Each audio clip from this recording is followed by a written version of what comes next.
ইরানের সর্বোচ্চ নেতা আয়াতুল্লাহ খামেনি নিহত হয়েছেন, এই তথ্য এখন সরকারিভাবে নিশ্চিত। ইরানের রাষ্ট্রীয় গণমাধ্যম জানিয়েছে, সাম্প্রতিক সাময়িক উত্তেজনার প্রেক্ষাপটে সংঘটিত হামলায় তিনি প্রাণ হারান।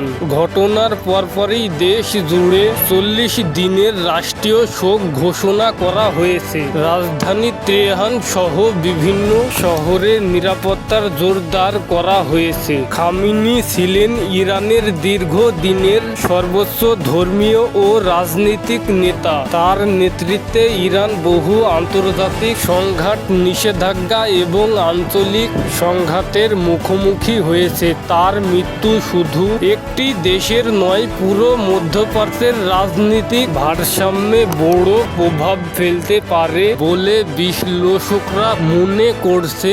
এখন বড় প্রশ্ন, ইরানের পরবর্তী সর্বোচ্চ নেতা কে হবেন?